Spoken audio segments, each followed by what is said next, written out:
Financial aid is not a mystery. It feels like one because the language is bureaucratic, the websites are generally ugly, and the system was built decades ago by people who were not thinking about teenagers trying to navigate it.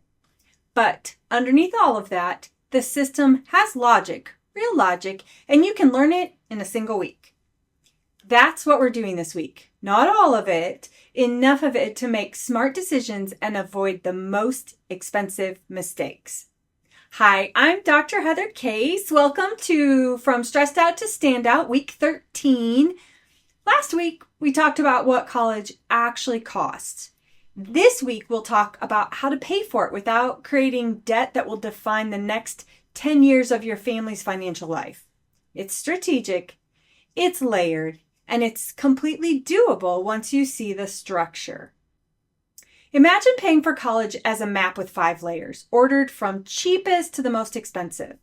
The goal is always to maximize the lower layers before touching the higher ones. So layer 1 is grants, free money, doesn't need to be paid back.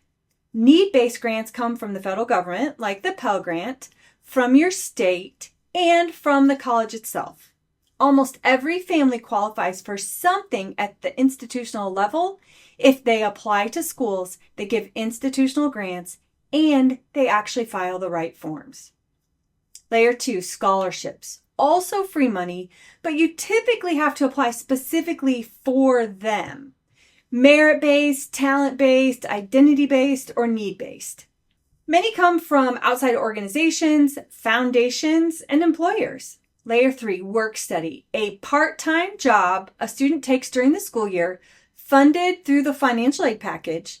The earnings go toward college expenses. It's different from a regular part-time job in how it interacts with future financial aid calculations, and it's better for the student and the family overall. Layer 4, student loans, money that has to be paid back. Federal loans, better terms, generally lower interest rates come first. Private loans come last. Private loans have worse terms and higher interest. They are the last resort, not the default. Layer 5 is parent loans and family savings to cover whatever remains. The strategy is to maximize layers 1, 2, and 3 before you ever touch layer 4, and to use layer 5 strategically based on a real plan, not by default because you never ran the numbers. There are 2 forms you need to know because almost all of the above flows through them. FAFSA, free application for federal student aid, the single most important form in the financial aid universe. Filed once a year, starting October 1st of senior year. It's required by every college that gives federal aid. It's required by most states for state grants, and it's required by most schools for their own institutional aid. If you are a U.S. citizen or eligible non-citizen, file the FAFSA. Even if you believe your family makes too much money to qualify for federal grants, even if you're skeptical, the form unlocks doors. Not filing it locks them. CSS Profile, College Scholarship Service Profile. A more detailed form used by about 250 private colleges to determine their own institutional aid packages. The most selective privates use it. Some flagship state schools do too. The CSS Profile asks more questions than the FAFSA. Home equity, business value, finances from divorced parents. If any school on your list require it, you will need to file both forms. Both forms have deadlines that are often earlier than the admission deadlines. Check each school's financial aid page carefully. Missing an aid deadline is one of the most expensive mistakes a student can make in this process. Missing a financial aid deadline doesn't disqualify you from admission, but it can disqualify you from the aid that makes attending possible. Let me tell you about a student I'll call Daniel. Daniel's family is middle class. His parents run a small print shop. They've never qualified for need-based aid in any meaningful way. They're in that middle income range where the FAFSA expected family contribution comes back higher than the family expects.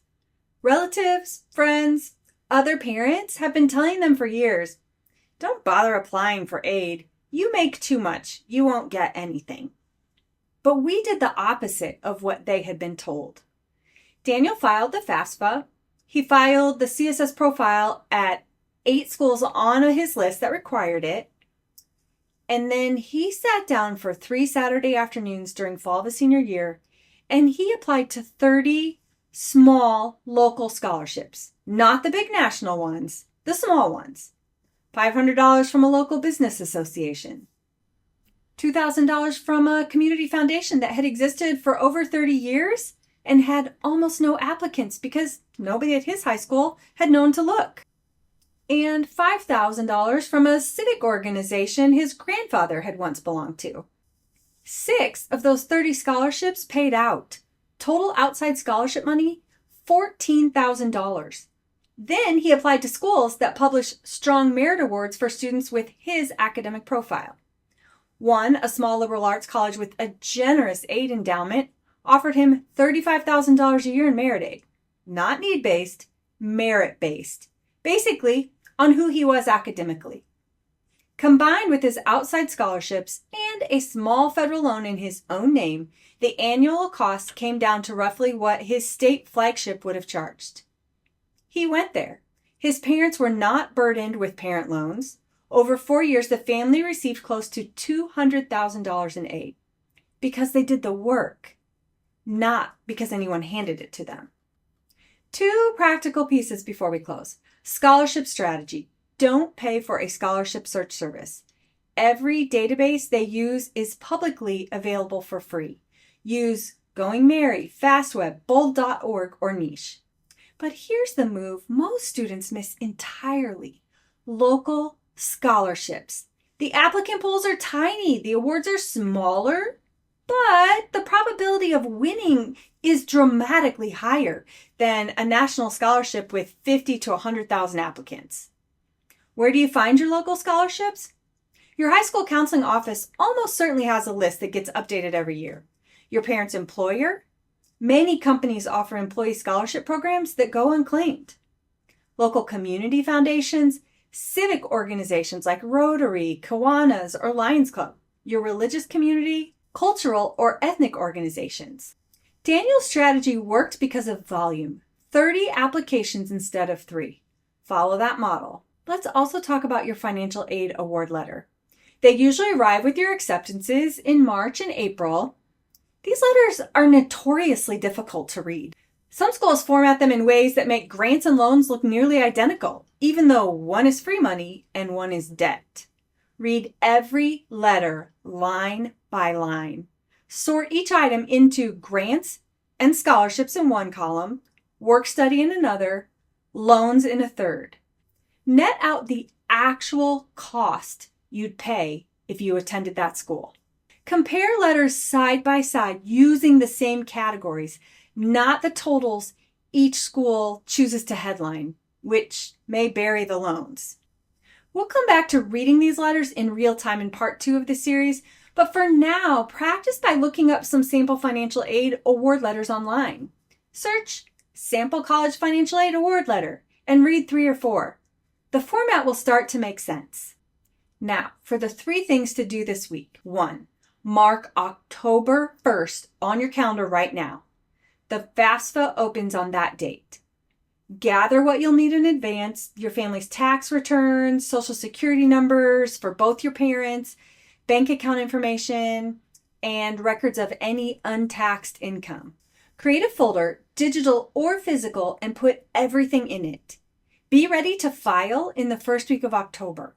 Earlier filers get more aid at schools that give aid on a rolling basis. 2. Identify the schools on your list that require the CSS profile. Check each school's financial aid page. Mark them in your tracker from week 14. Their financial aid deadlines may be different from their admission deadlines. 3. Start your scholarship list this week. Ask your high school counseling office for the local scholarship list. Check your parents' employer, List 5 outside scholarship platforms that you'll come back to in October. This is the early work that pays off in the spring. And one last thing. The families that receive the most financial aid are not always the families with the lowest incomes. They are the families who do the work, who file the forms, all of them, and on time. They're the families who research the options, who apply to the scholarships, including the small ones no one else is applying for. The money is there. A lot of it goes unclaimed every year because nobody applies for it. Scholarship funds sit unused. Merit awards go to the students who bother to apply to the schools that offer them. Local foundations write checks to the students who show up and ask. Do the work, claim the money, save your future self the loan. Next week, week 14, we shift to the applications themselves, the full ecosystem, Common App, Coalition, UC application, QuestBridge, and more. How to set up your tracker so senior year becomes manageable instead of chaotic. Subscribe so you don't miss anything. Before you go, I want to remind you of something very important. You are so much more than your application. Your worth isn't determined by acceptance letters or rejection emails. I want you to know that your story matters. Tell it honestly, tell it bravely, and know that I am always here cheering you on.